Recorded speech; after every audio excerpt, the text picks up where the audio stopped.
Hey Math 10Cs, welcome to lesson number 5 in factoring polynomials. We're going to look at factoring difference of squares today. So let's just look at this table and complete it using information we've already learned. So what two numbers have a sum of -6, a product of -16? Well, those two integers are -8 and +2. So then I could factor x squared minus 6x minus 16 as x minus 8 times x plus 2. All right. I would like you to pause this recording and complete this table. All right, so this is a table partially completed. The second row, x squared minus 15x minus 16, factors is x minus 16x plus 1. The third row, the only things I multiplied to -16 add to 0, plus and minus 4. So we get a difference of squares. There are no x's, x squared minus 16. So that would factor as x plus 4 times x minus 4. So I look at what adds to 0 multiplies to -64, that's plus and minus 8. The polynomial would be x squared minus 64. The factors would be x plus 8, x minus 8.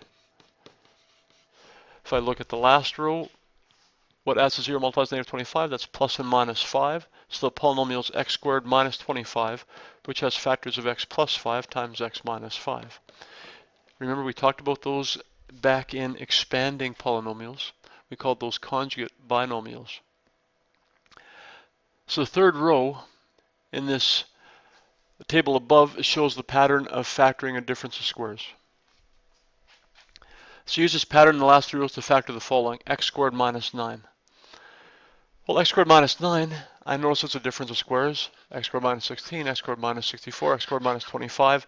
These are all differences of squares, and the factors are conjugate binomials. So we'll do the same thing here. Make our two binomials.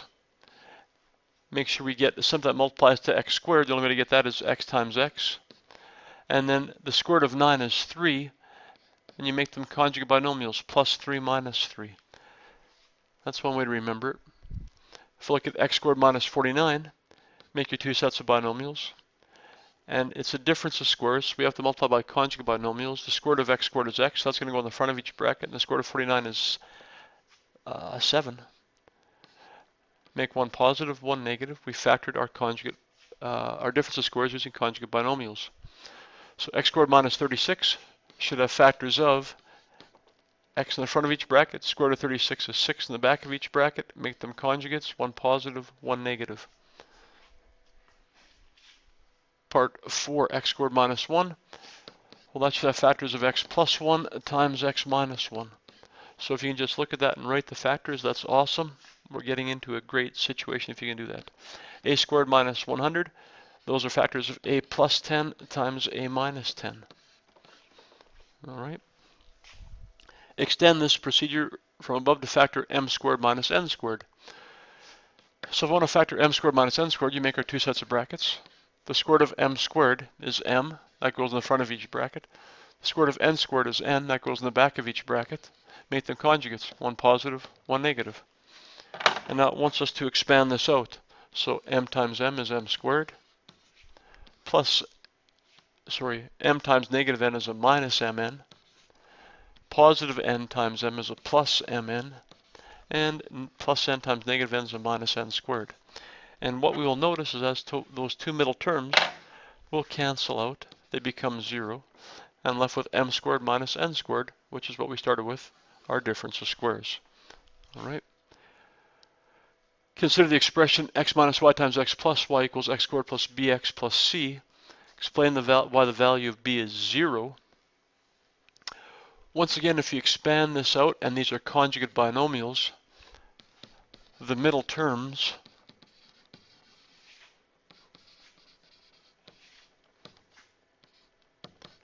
will cancel out.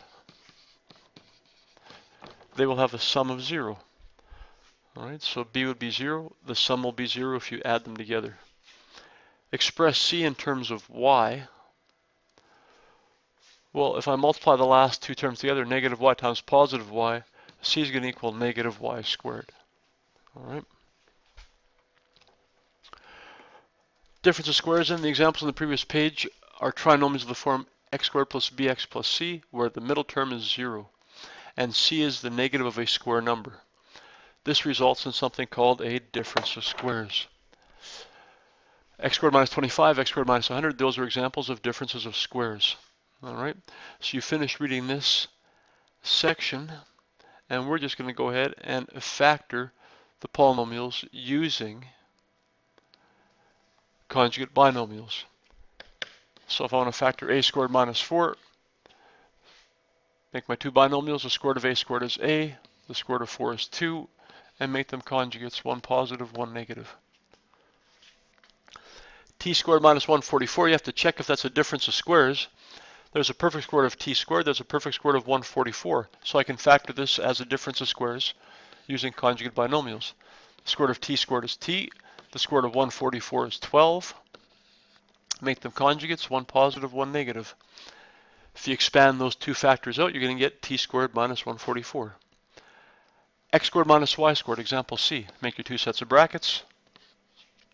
The only thing that multiplies to x squared is x times x. Square root of y squared is y times y. Make them conjugates, one positive, one negative. We factored part C. Part D, p squared minus 7 squared is a difference of squares.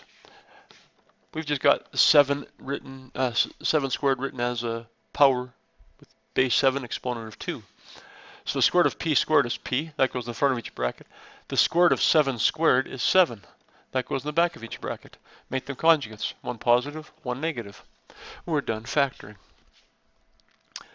Note, if it's not possible to factor a sum of squares ever, not possible to factor a sum of squares. For example, x squared plus 4, that has 0x in the middle. That's impossible because there are no two integers that have a product that's a positive value and whose sum is 0. Nothing multiplies to 4 and adds to 0. All right. In fact, nothing ever multiplies to a positive value like they're saying and has a sum that is 0. Never ever try factoring a sum of squares. Can't be done. Put a big star beside this note. We can't factor a sum of squares. So we've got an identity for factoring a difference of squares, and this is it. A squared minus b squared equals a minus b times a plus b. All right, we can replace the a and or b with numbers. We can replace them with variables. We can replace them with monomials, and we may even get to the point where we're going to replace them with polynomials. So it doesn't matter what a and b are. If they're in this form, a squared minus b squared, we can factor them as conjugate binomials of this form, a minus b times a plus b. So for example, 4x squared minus 25 can be written as 2x all squared minus 5 all squared because both these terms are perfect squares. And we can then factor using the above identity if a is 2x and b is 5. So I can just use this identity every single time if I want. So the identity says it's a minus b times a plus b, so my a value is 2x minus my b value of 5. My a value is 2x plus my b value of 5. So that's one way you can remember to do it. All right. If you use that method for the next example, the a value is 3m because 3m squared gives us 9m squared, and the b value is 2n because 2n times 2n is 4n squared. So according to our identity from up above, right here, my a value is 3m, so that's going to go in the front of each bracket. My b value is 2n, that's going to go in the back of each bracket. And we make them conjugates, one positive, one negative. We're in great shape. We factored 9m squared minus 4n squared. So let's factor the following. If possible, as a hint, again, that sum may not be factorable. We can only factor them if they're a difference of squares. So both terms must be perfect square roots, and there should be a subtraction sign between them. If that happens, we can factor using conjugate binomials. So there's a square root of 16t squared, and there's a square root of 49. So I can use conjugate binomials. Make my two brackets. The square root of 16t squared is 4t. The square root of 49 is 7. Make one positive, make one negative, and I factored using conjugate binomials. 81a squared minus 1. That is a difference of squares because the square root of 81a squared is 9a. So I'm going to put that in the front of each bracket. The square root of 1 is 1. That's going to go in the back of each bracket. I can now make them conjugates, one positive, one negative. Part C. Again, these are a difference of squares, so I can factor using conjugate binomials. The square root of 100 is 10. That goes in the front of each bracket. The square root of y squared is y. That goes in the back of each bracket. Make them conjugates. One positive, one negative. We're done factoring. I want you guys to pause this video and try and factor d, e, and f right now. For d, we should have came up with the square root of 36p squared is 6p. It goes in the front. Square root of 25q squared is 5q. Goes in the back. Make them conjugates. One positive, one negative. For e, there's a square root of 4x squared, which is 2x. There's a square root of 25, which is 5, but it is not a difference of squares. That's a positive sign, so this is not factorable. We cannot ever factor a sum of squares. And part f, square root of 84 is 8. Square root of 9a squared b squared is 3ab. Make them conjugate binomials, and we are in great shape. Example 3. The floor of an international double squash court is rectangular with an area of 25a squared minus b squared square feet. Write an expression for the lengths and widths of the floor. So if we're told that the area equals 25a squared minus b squared, and we know the formula for the area is length times width. If I were able to factor 25a squared minus b squared, then I might know the length and width as expressions. So if I factor 25a squared minus b squared as a difference of squares, the square root of 25a squared is 5a, so I'm going to put that in the front of each bracket. The square root of b squared is b, I'm going to put that in the back of each bracket. I'm going to make them conjugates, one positive, one negative. Well, that looks like it's in great shape now. Write the expressions for the length and width. Well, 5ab would probably be the length, and 5a minus b would probably be the width. So there's our new area written as length times width. The perimeter of the floor is 140 meters. Determine the length and width of the floor if the length is 1.8 times the width. So we're told that the perimeter of the floor is 140. Here's our perimeter formula for a rectangle. So I know the perimeter is 140. That would equal 2L plus 2W. Or if I divide everything by 2, it's like common factoring, I divide everything by 2, I get 70 equals 1L plus 1W. We're also told the length is 1.8 times the width. So length is equals 1.8W. So I can plug this value in for L in that equation. I've only got one variable left. I can solve for W. So 70 equals L, which is 1.8W, plus W. So if I want to finish solving this equation, 70 equals 1.8 plus 1 is 2.8W. Divide both sides by 2.8. And we know that W will end up equaling 25. If W is 25, I can multiply it by 1.8 and figure out that my length is 45. So we're told the perimeter is 140 feet, the width is 25 feet, the length is 45 feet.